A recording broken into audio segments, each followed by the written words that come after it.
स्वागत है ब्रेक के बाद। जैसा कि ब्रेक पर जाने से पहले हमने बताया था, बात करेंगे दिल्ली के दंगल की, जो अब 3 कोने का यानी त्रिकोणीय मुकाबला होता हुआ दिख रहा है। क्या लोकसभा चुनाव में इंडी गठबंधन दिल्ली में आर पार की लड़ाई लड़ने के मूड में दिखाई पड़ रहा है।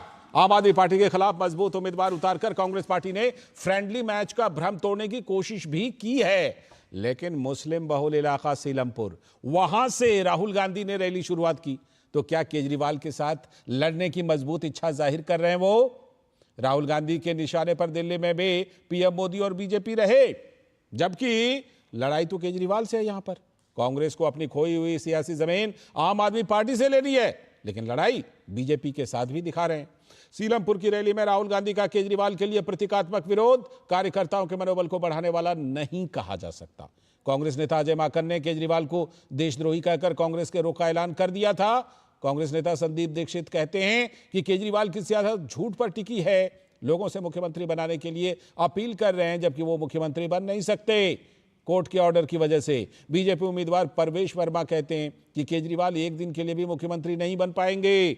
वर्मा ने सुप्रीम कोर्ट के आदेश का हवाला भी दिया और कहा कि केजरीवाल कोई फाइल नहीं साइन कर सकते, तो फिर केजरीवाल ने इस्तीफा ही क्यों दिया था अगर फिर से मुख्यमंत्री बनना है। उधर केजरीवाल ने परवेश वर्मा पर गंभीर आरोप लगा दिया। उन्होंने कहा बीजेपी खुलेआम लोगों के बीच पैसे बांट रही है, सोने की चेन भी लोगों को दे रही है, लेकिन अपने आरोप के पक्ष में कोई सबूत हमेशा की तरह केजरीवाल नहीं दे रहे। कुल मिलाकर दिल्ली का दंगल दिलचस्प हो गया है, लेकिन बड़ा सवाल यही है कि जहरीली हवा में सांस लेने वाली दिल्ली क्या कभी प्रदूषण और कूड़े के पहाड़ को भी मुद्दा बनाएगी? ये देखना बाकी है कि इस चुनाव में यह मुद्दा बनता है कि नहीं। तो कांग्रेस नेता राहुल गांधी ने कल सीलमपुर में प्रचार के दौरान कहा था कि अरविंद केजरीवाल ने दिल्ली को नरक बना दिया है। केजरीवाल जी ने बहुत बड़ा प्रचार किया, दिल्ली को मैं साफ कर दूंगा, भ्रष्टाचार मिटा दूंगा, पेरिस बना दूंगा। अब देखिए हुआ क्या, पोल्यूशन बढ़ता जा रहा है, महंगाई बढ़ती जा रही है, और उन्होंने कहा था कि भ्रष्टाचार को अरविंद केजरीवाल जी मिटाएंगे। अब आप बताइए, दिल्ली में अरविंद केजरीवाल जी ने भ्रष्टाचार मिटाया क्या? तो भाजपा भी अरविंद केजरीवाल पर दिल्ली को बर्बाद करने का आरोप लगा रही है, यानी डबल अटैक हो रहा है। राहुल जी के बयान के ऊपर मैंने यही कहा कि मैं इस पे टिप्पणी नहीं करूंगा। उसका जवाब कांग्रेस ने नहीं दिया, उसका जवाब बीजेपी के एक बड़े नेता ने दिया। तो ये सारे बीजेपी और कांग्रेस मिलके दिल्ली की जनता के खिलाफ और दिल्ली के लोगों के खिलाफ और आम आदमी पार्टी के खिलाफ चुनाव लड़ रहे हैं। अब इसमें कोई शक नहीं रह गया, कोई गुंजाइश नहीं रह गई है। जो पर्दे के पीछे का गठबंधन था, इस बार वो दिल्ली के चुनाव में पर्दा उठ गया है।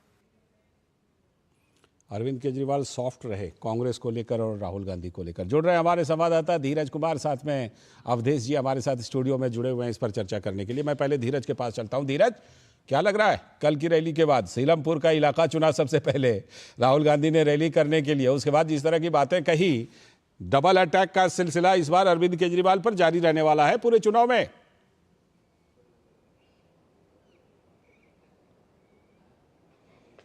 जी बिल्कुल, आप सही कह रहे हैं कि जिस तरीके से कल जो राहुल गांधी की रैली हुई, और राहुल गांधी की रैली में एक तरफ से जो कांग्रेस के जो उम्मीदवार हैं, उन उम्मीदवारों को ये उम्मीद जरूर थी कि राहुल गांधी अरविंद केजरीवाल पर जरूर जो डबल अटैक करेंगे और उनसे कई सवाल पूछेंगे, और उनसे जो 10 से 11 साल का जो पुराना जो हिसाब किताब है उसका भी वो चुकता करेंगे। उनसे और शीला दीक्षित के बारे में जो उनकी टिप्पणी थी, और 360 पेज का जो भ्रष्टाचार का जो एक रिपोर्ट बना रखा था अरविंद केजरीवाल जी ने, उनके बारे में भी सवाल राहुल गांधी पूछेंगे। उनके एसी वाले मसले को भी पूछेंगे।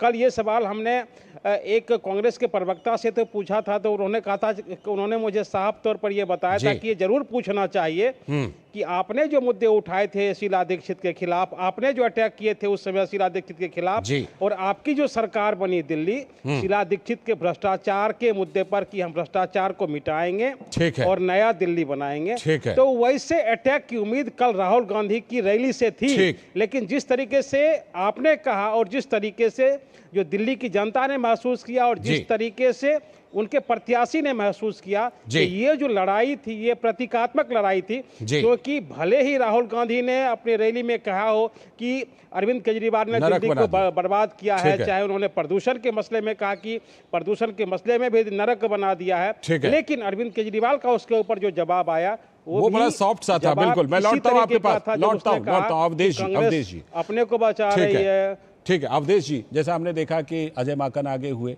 तो 2 कदम आगे कांग्रेस बढ़ाती है, फिर 4 कदम पीछे हो जाती है। राहुल गांधी ने जो बातें कही हैं, आपको लगता है कि इस बार कम से कम इस विधानसभा चुनाव में कांग्रेस जो है वो डट करके लड़ेगी और मुकाबले को त्रिकोणीय बनाएगी क्या? देखिए, राहुल गांधी तो कांग्रेस के अघोषित प्रधान हैं और व्यवहारिक रूप में तो उनका आना इसलिए आवश्यक था कि इससे प्रदेशों में गलत संदेश जाएगा और दिल्ली प्रदेश पूरी तरह खत्म हो जाएगी। उनको समझाया गया कि इस समय की जो स्थिति है उसमें अगर हम न निकलते हैं, नहीं तो अजय माकन जी का तो घोषित था प्रेस कॉन्फ्रेंस, फिर वापस ले लिया। जब उन्होंने अरविंद केजरीवाल जी के लिए देशद्रोही शब्द का प्रयोग किया तो कांग्रेस के प्रवक्ता ने टीवी पर बहस में सभी प्रवक्ता बता रहे थे कि ये कांग्रेस के शब्द नहीं है।